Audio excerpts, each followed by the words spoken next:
O tema da mensagem que vou partilhar com os irmãos nesta manhã é nosso incomparável advogado. Jesus, nosso incomparável advogado. O texto bíblico está na primeira carta de João, capítulo 2, do versículo 1 até o versículo 3. Eu farei a leitura.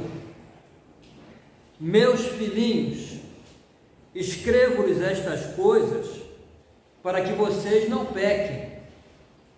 Se, contudo, alguém pecar, temos um advogado que defende nossa causa diante do Pai, Jesus Cristo, aquele que é justo. Ele mesmo é o sacrifício para o perdão de nossos pecados, e não apenas de nossos pecados, mas dos pecados de todo o mundo. E sabemos que o conhecemos, se obedecemos a seus mandamentos. Temos um advogado. É a afirmação do apóstolo João. E, irmãos, para que ou por que precisamos de um advogado diante de Deus? Porque esse advogado a que João se refere, João diz que é um advogado diante do Pai, diante de Deus. Por que precisamos desse advogado? Porque o ideal de Deus para a nossa vida é que não pequemos. Esse é o ideal de Deus. João mesmo diz: meus filhinhos, escrevo-lhes estas coisas para que vocês não pequem. Deus é perfeitamente santo e por isso todo e qualquer pecado agride a santidade de Deus. O profeta Abacuque, capítulo 1, versículo 13, ele diz que os olhos de Deus são tão puros que não podem contemplar ou não podem consentir o mal. Tu és tão puro de olhos que não podes ver o mal, e a iniquidade não podes contemplar. Por isso João diz que a nossa meta deve ser a de não pecar. Essa é a meta, o alvo que é colocado diante de nós, não pecar. Irmãos, eu vou mais além. Devido à gravidade do pecado e à terrível condenação reservada a todo pecador, não pecar deveria ser o nosso principal ideal de vida. Mas a nossa triste realidade é que, por mais que nos esforcemos, não conseguimos viver uma vida totalmente sem pecado. Por isso, então, precisamos de um advogado. Agora, irmãos, precisamos entender que se há um juiz que é Deus e um advogado que é Jesus, também há um acusador. Há um acusador. Lá em Apocalipse, capítulo 12, versículo 10, nos fala sobre esse acusador.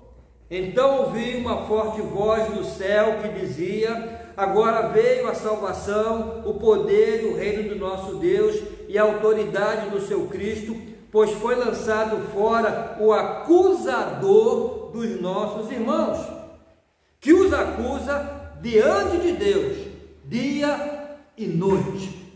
Satanás não tem descanso na sua acusação. Não sei como isso acontece, mas a Bíblia diz que ele nos acusa diante de Deus, dia e noite. apesar de já estar vencido, a Bíblia o retrata como quem nos acusa diante de Deus dia e noite. Satanás sabe que Deus é santo, que é puro de olhos, que não tolera o pecado e que por isso a sua reação contra o pecado é severa, é violenta mesmo. O próprio Satanás, quando ainda era um querubim, um anjo de luz, sofreu essa reação severa de Deus quando se rebelou e foi expulso do céu com 1/3 dos anjos e condenado ao inferno. Então agora, como uma espécie de retaliação ou uma espécie de vingança contra Deus, porque o problema do diabo não é conosco, o problema é com Deus. Ele quer ofender a Deus. Então, como uma espécie de vingança, o inimigo trabalha para que o ser humano que foi criado à imagem e semelhança de Deus tenha o mesmo destino que ele. Infelizmente, a Bíblia diz que alguns seguirão esse destino e serão condenados ao lugar de tormento que na verdade não foi preparado para os homens. O inferno originalmente não foi preparado para receber os homens, ele foi preparado para o diabo e seus anjos. Jesus comenta sobre isso quando revela que haverá um juízo final e qual será o destino eterno daqueles que se deixaram enganar por Satanás. Mateus 25, 41, então ele dirá aos que estiverem à sua esquerda: malditos, apartem-se de mim para o fogo eterno, preparado para o diabo e os seus anjos. Preparado para o diabo e seus anjos. Mas irão para lá todos que se deixarem enganar por Satanás. Então, irmão, diante dessa terrível realidade, podemos entender a importância desse advogado, do nosso advogado. E quero destacar nessa mensagem algumas características de Jesus como nosso incomparável advogado, porque não há outro, ele é único.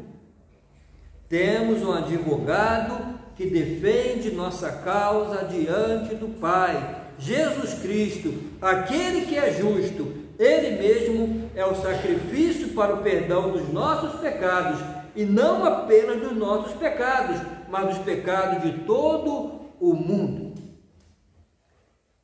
Em primeiro lugar, irmãos, o texto diz que temos um advogado que nos defende. Esses dois verbos ter, temos, e o verbo defender, defende, no original grego, tempo verbal é conhecido como presente contínuo, que dá uma ideia de continuidade. Nós temos hoje e teremos amanhã, depois da manhã, e enquanto durar a nossa vida nesse mundo, nós temos e continuaremos a ter. Essa é uma das características que torna o nosso advogado incomparável. É um advogado permanente, contínuo, que vive sempre para interceder por nós. Se Satanás nos acusa diante de Deus dia e noite, Jesus nos defende dia, tarde e noite. Lá em Hebreus capítulo 7, versículo 25, o autor diz assim: e por isso ele pode hoje e sempre salvar as pessoas que vão a Deus por meio dele, porque Jesus vive para sempre a fim de pedir em favor delas, sempre. Um advogado permanente, contínuo. Em segundo lugar, ele é o nosso advogado incomparável em relação ao seu caráter. No versículo 2, João diz assim: temos um advogado que defende nossa causa diante do Pai, Jesus Cristo, aquele que é justo. Jesus é um advogado justo. É o justo que veio morrer pelos nossos pecados. É o justo que veio morrer pelos injustos. Como diz o apóstolo Pedro no capítulo 3, na sua primeira carta, versículo 18. Pois Cristo também foi sacrificado uma única vez por nossos pecados, o justo pelos injustos, com o propósito de conduzir-nos a Deus, morto de fato na carne, mas vivificado no Espírito, o justo pelos injustos. E porque Ele é justo, sendo o único que viveu nesse mundo sem pecar, Ele pode comparecer diante de Deus e nos defender, porque Ele é justo, Ele tem esse direito de comparecer diante de Deus para nos defender. Jesus é também advogado incomparável quanto ao seu método. Eu vou destacar aqui alguns pontos do método de Jesus. Jesus não veio para defender nossa inocência, mas destacar nossa culpa. Dificilmente o advogado vai dizer: ele é culpado. Não, o advogado até mente. É advogado que sabe que é culpado, mas mente para defender. Jesus não defende que somos inocentes, bons. Ele não veio para mostrar nossas virtudes, mas para apontar nossos pecados. Ele não veio para reivindicar méritos nossos diante de Deus para sermos absolvidos. Ele reconhece a nossa culpa e apresenta seu sacrifício em nosso lugar como base para a nossa absolvição. O segundo ponto do seu método incomparável é que Jesus não cobra honorários. Os honorários de um advogado são caros, né? Imagina para defender do inferno quanto custaria, né? Ele nos defende de graça. Jesus é o advogado dos desamparados, esmagados pela culpa e que estão debaixo da justa condenação de Deus. Ele não cobra nada. Aliás, Ele pagou tudo. A salvação é de graça para nós, mas não é barata. Custou muito caro para Deus o sangue precioso do seu bendito Filho. O terceiro ponto do seu método incomparável que quero destacar é que está sempre pronto a nos atender. Jesus nunca está ocupado e podemos ter livre acesso a Ele em qualquer tempo, em qualquer lugar. Sua assistência é direta, constante, podemos falar com Ele em casa, no trabalho, na escola, no hospital. Sua linha de contato direto nunca está ocupada. Ele está à direita do Pai e intercede por nós. Bem, irmãos, já vimos então que Jesus é o nosso advogado incomparável, porque foi constituído para sempre, é um advogado contínuo, permanente, também é incomparável quanto ao seu caráter, ele é justo, é incomparável quanto ao seu método, e em quarto lugar, ele é incomparável quanto à sua eficácia. Quanto à sua eficácia, a defesa de Jesus, o argumento que ele usa é muito eficaz e garante a nossa absolvição. que recorrem a Ele podem estar seguros de que serão absolvidos, mesmo a ser culpados. No versículo 3, ou melhor, no versículo 2, João diz assim: Ele mesmo é o sacrifício para o perdão de nossos pecados, e não apenas de nossos pecados, mas dos pecados de todo o mundo. Jesus veio não apenas para estar ao nosso lado, mas em nosso lugar. Ele foi sacrificado pelos nossos pecados, carregou sobre si a nossa culpa, sofreu a nossa condenação, para defender-nos diante do tribunal de Deus e das cruéis acusações de Satanás. Era necessário que a lei violada por nós fosse cumprida e que a justiça de Deus ultrajada por nós fosse satisfeita. Então Jesus veio como nosso fiador substituto, tomou sobre si nossos pecados, levou sobre si a nossa culpa, bebeu o cálice da justa ira de Deus contra o pecado e fez-se pecado por nós. A Bíblia diz que o salário do pecado é a morte, mas Jesus morreu a nossa morte. A cruz é a justificação de Deus. Pelo sacrifício de Jesus, nossos pecados foram pagos e cancelados. Agora estamos quites com a lei de Deus e com a justiça de Deus, estamos justificados, declarados justos. Inclusive, esse é o único e poderoso argumento que Jesus apresenta para defender-nos do acusador, a sua cruz, ou o seu sacrifício na cruz. É o único e poderoso argumento que ele apresenta. Já disse que Jesus não defende nossa inocência, porque não somos inocentes, não somos bons.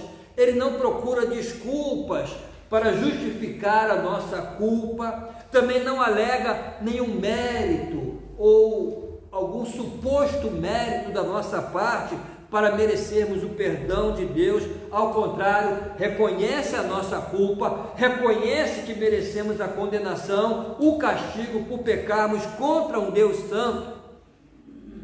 Mas o seu poderoso argumento é: já está pago. Eu mesmo paguei com meu sangue derramado na cruz.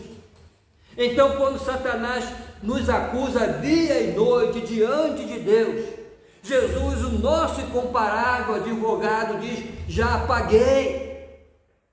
Com meu sacrifício na cruz, já paguei a dívida dos seus pecados, e não apenas dos seus pecados, mas do mundo inteiro. Ele mesmo é o sacrifício para o perdão de nossos pecados, e não apenas de nossos pecados, mas dos pecados de todo o mundo. E com isso, irmão, Jesus arrancou de Satanás, tirou de Satanás o poder de acusação que tinha contra nós. Não tem mais do que acusar-nos, porque a dívida já foi paga. O apóstolo Paulo fala sobre isso ao usar uma metáfora maravilhosa, lá em Colossenses capítulo 1, versículo 14. Paulo diz: Ele anulou a conta desfavorável das nossas dívidas, a qual nos condenava segundo a exigência da lei. Ele acabou com essa conta pregando-a na cruz e venceu as autoridades e os poderes, humilhou-os publicamente e levou os prisioneiros em sinal de triunfo por meio de Cristo. Nós tínhamos lá as promissórias vencidas, né?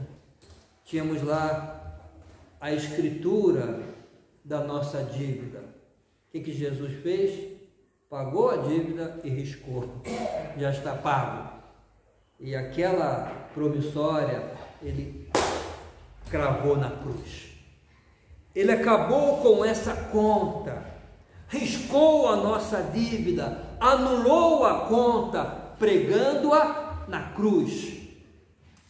Então, quando Satanás agora vem com as suas acusações sórdidas, Jesus aponta para a cruz e diz ao Pai: lá está a conta, e já está anulada. A dívida foi paga pelo meu precioso sangue derramado na cruz. Olha para a cruz, lá está a dívida paga.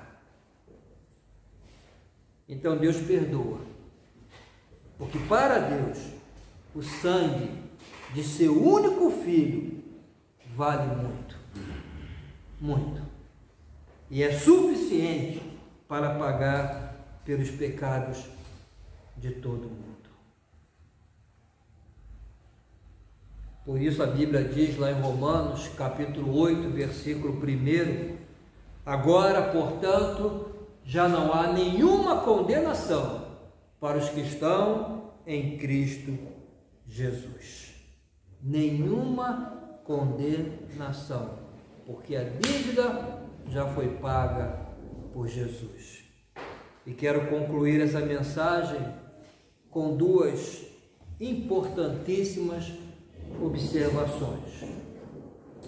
A primeira é a seguinte: se já estás em Cristo, isto é, se a tua vida está unida à vida de Cristo, se no teu coração já confessaste a Cristo como teu Senhor e já o recebeste como teu Salvador, não precisas temer nenhuma condenação do inimigo, porque a tua dívida já foi paga por Jesus e agora já não há nenhuma condenação para os que estão em Cristo Jesus. Mas também é importante saber que estar em Cristo, estar unido a Cristo, ou ter a Cristo como nosso advogado, implica em obedecer a Jesus. Porque alguém pode pensar: então, ele é meu advogado incomparável, eficiente, eu posso pecar à vontade que ele me defende. Eu vou pecar, ele me defende, está tudo bom. Não. Se de fato convidaste ele para ser o seu advogado, isso implica obediência ao advogado. No versículo 3, João diz assim: e sabemos que o conhecemos, se obedecemos a seus mandamentos. Em outras palavras, ele de verdade é o nosso advogado, de verdade nós o conhecemos, se obedecemos a seus mandamentos. Se não obedecemos, esse advogado é um desconhecido para nós e nós somos desconhecidos para eles. Jesus disse: minhas ovelhas me conhecem. Me conhecem. E sabemos que o conhecemos, se obedecemos a seus mandamentos. Então, ter um advogado tão incomparável e tão eficiente não é permissão para pecar. A segunda observação é que para que a tua dívida seja realmente cancelada e fique livre de toda a condenação, se ainda não estás unido a Cristo, precisas estar unido a Cristo. E aqui eu estou a falar, não sei se há alguém aqui que ainda não recebeu Jesus de verdade como Senhor e Salvador. É certo que o sacrifício de Jesus é poderoso para pagar pelo pecado de todo mundo, nós lemos isso. Não só pelos nossos, mas pelo de todo o mundo. Mas o pecador, ele precisa passar uma procuração ao divino advogado para que o defenda. Quando nós contratamos um advogado para responder por nós, para representar-nos, o que fazemos? Passamos uma procuração. Então o pecador tem que passar essa procuração para Jesus. Em outras palavras, precisa entregar a vida a Jesus, unir a sua vida à vida de Jesus. Isso se faz através de um arrependimento sincero por ter pecado contra Deus e mediante a fé no sacrifício de Jesus, que é poderoso para pagar por todos os nossos pecados. Então, se há alguém aqui nesta manhã que ainda não fez, o meu conselho é que possa fazê-lo ainda hoje. O meu conselho para ti, como pregador do Evangelho, se há alguém aqui, é que ainda hoje receba Jesus como teu Salvador e Senhor. E nós que já recebemos esse advogado, que nós já o conhecemos, que possamos então provar na prática que isso é uma realidade em nossa vida. E sabemos que o conhecemos se obedecemos a seus mandamentos. Amém?